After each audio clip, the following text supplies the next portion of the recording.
जंगल की आग का धुआं वन्य जीवों को कैसे प्रभावित करता है, यहाँ हम जानते हैं। जैसे जैसे जलवायु परिवर्तन जंगल की आग को अधिक बार बनाता है, वैज्ञानिक यह समझने के लिए दौड़ रहे हैं कि जानवर कैसे पीड़ित होते हैं। डिक्सी फायर से निकलने वाला धुआं कैलिफोर्निया राज्य के इतिहास में सबसे बड़ी एकल आग इतनी बड़ी हो गई कि इसने 5 राज्यों को कवर किया।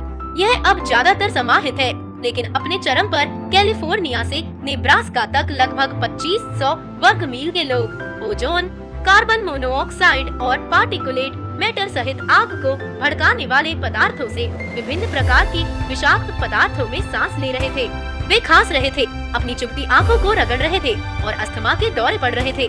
आग की आशंका वाले क्षेत्रों में रहने वाले लोगों के लिए प्रत्येक नई आग उनके स्ट्रोक या दिल के दौरे के जोखिम को बढ़ा सकती है। HVAC सिस्टम और एयर फिल्टर वाले लोग आमतौर पर अंदर रहकर अपनी रक्षा कर सकते हैं, लेकिन जंगली जानवरों के बचने का कोई रास्ता नहीं है। क्योंकि वर्षों के खराब वन प्रबंधन और जलवायु परिवर्तन के कारण आग के आकार और तीव्रता में वृद्धि होती है। इसलिए यह समझना महत्वपूर्ण हो गया है कि धुआं जानवरों को कैसे प्रभावित करता है, ताकि वैज्ञानिक सबसे कमजोर प्रजातियों की पहचान कर सके और यह निर्धारित कर सके कि उन्हें प्रबंधन या संरक्षण योजनाओं की आवश्यकता है या नहीं। फिर भी इस बारे में बहुत कम जानकारी है कि जंगल की आग का धुआं जानवरों को कैसे प्रभावित करता है, और वैज्ञानिक जवाब के लिए हाथ पांव मार रहे हैं। बहुत सारे बड़े प्रश्न चिन्ह हैं। ओलिविया सैंडरफुट, एक PhD, कहते हैं, वाशिंगटन विश्वविद्यालय के उम्मीदवार जिन्होंने 19 अक्टूबर को पर्यावरण अनुसंधान पत्रों में एक अध्ययन प्रकाशित किया था, जिसमें मौजूदा शोध की समीक्षा की गई थी कि जंगल की आग का धुआं जानवरों को कैसे प्रभावित करता है।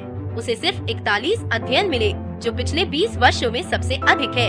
उनमें 50 से कम प्रजातियां शामिल थी। सैंडरफुट कहते हैं, इस विषय पर बहुत सारी जानकारी नहीं है। संभावित रूप से जंगल की आग के धुएं से प्रभावित सभी प्रजातियों को देखते हुए यह कवर करने के लिए बहुत सारी जमीन छोड़ देता है। उदाहरण के लिए, अनुसंधान में केवल कुछ मुट्ठी भर स्तनधारी शामिल है, और इस पर कोई प्रकाशित अध्ययन नहीं है कि जंगल की आग का धुआं उभयचरों को कैसे प्रभावित करता है, जो उनकी त्वचा या मोलस्क से सांस लेते हैं। क्यों कुछ जानवर अधिक संवेदनशील होते हैं? सैंडरफुट कहते हैं, हवा में सांस लेने वाले सभी जानवर जंगल की आग के धुएं के संपर्क में आने की चपेट में हैं। यह कहते हुए कि खतरा एक प्रजाति के शरीर विज्ञान और चयापचय पर निर्भर करता है। उदाहरण के लिए, पक्षियों में अत्यधिक कुशल श्वसन प्रणाली होती है। उनके पास पतली फेफड़े की संरचना होती है, और जब वे सांस लेते हैं और सांस छोड़ते हैं तो वे ऑक्सीजन को अवशोषित कर सकते हैं। इसका मतलब है कि हवा में विषाक्त पदार्थों को उनके शरीर में अधिक आसानी से स्थानांतरित कर दिया जाता है, जिससे वे धुएं सहित सभी प्रकार के वायु प्रदूषण के प्रति अधिक संवेदनशील हो जाते हैं। व्हेल, डॉल्फिन और अन्य सिटासियन भी विशेष रूप से धूम्रपान के प्रति संवेदनशील होते हैं। वे मनुष्यों की तुलना में लगभग 20% की तुलना में प्रत्येक सांस के साथ अपने फेफड़ों में 80% हवा का आदान प्रदान करते हैं।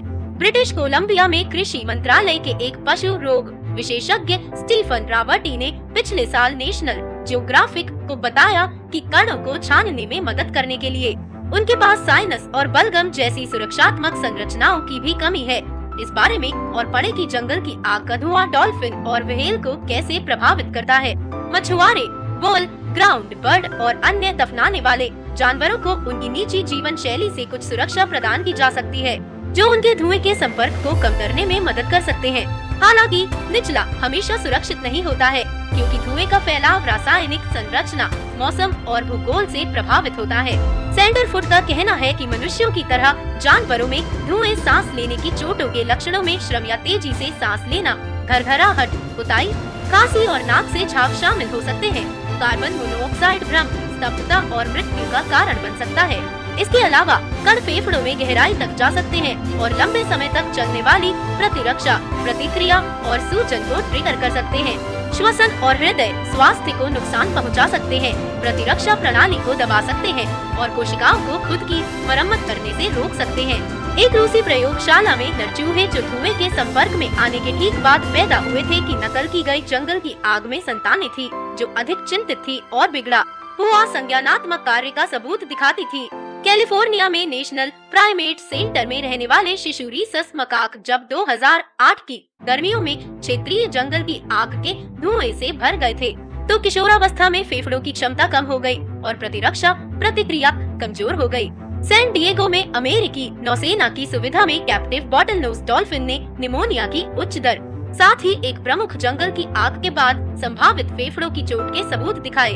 अन्य समुद्री स्तनधारी जैसे ऊदबिलाव, सील और ऑर्कास के समान दीर्घकालिक प्रभाव हो सकते हैं। धुएं के जवाब में जानवरों के व्यवहार में बदलाव के तरीके कम स्पष्ट हैं। मनुष्यों की तरह अधिकांश जानवरों को वन्य जीवों का धुआं अप्रिय लगता है। सांस लेने में और अधिक कठिन बनाने के अलावा जानवरों के लिए धुएं के कारण भोजन को देखना और सूंघना कठिन हो जाता है, चाहे वह शिकार हो या फूल। कई जानवर या तो भाग जाते हैं या आग की आशंका में धुएं की गंध आने पर छिप जाते हैं। तो वन्य जीव वैज्ञानिक जंगल की आग के धुएं के प्रभावों को कैसे पकड़ेंगे? सैंडरफुट का कहना है कि जानवरों पर इस धुएं के प्रभाव का जल्दी और सुरक्षित रूप से अध्ययन करने का सबसे अच्छा तरीका पारिस्थितिकीविदों और वायुमंडलीय वैज्ञानिकों के लिए वायु गुणवत्ता के डेटा के साथ ऑडियो रिकॉर्डिंग और कैमरा ट्रैप छवियों के पुस्तकालयों जैसे जानवरों के व्यवहार के मौजूदा डेटा को जोड़ना है, पर नजर रखता है सामुदायिक विज्ञान भी सहायक हो सकता है, जब तक ऐसा करना सुरक्षित है। धूम्रपान की घटनाओं के दौरान वन्य जीवों की टिप्पणियों को इकट्ठा करना निश्चित रूप से उपयोगी होगा। सैंडरफुट कहते हैं, इंटरलिस्ट ए बीड और ब्रीडिंग बर्ड सर्वे जैसे प्लेटफॉर्म किसी को भी वन्य जीवों के देखे जाने की तस्वीरें और डेटा अपलोड करने की अनुमति देते हैं, जिसका उपयोग वैज्ञानिक विभिन्न शोध परियोजनाओं के लिए करते हैं। इस बीच क्षेत्र से डेटा एकत्र करना एक चुनौती बना हुआ है। एर्ब को अपने ओरंगुटान अध्ययन को बाधित करना पड़ा जब 2015 की पीठ की आग इतनी करीब आ गई कि उसे और बाकी शोध दल को डेटा एकत्र करने के बजाय पीठ में अस्थायी हाइड्रेंट बनाने और अग्निशामक टीमों का आयोजन करना पड़ा। हमारे पास वास्तव में उस महीने का कोई डेटा नहीं है जब हवा की गुणवत्ता सबसे खराब थी, क्योंकि हम सभी उस समय आग लगा रहे थे।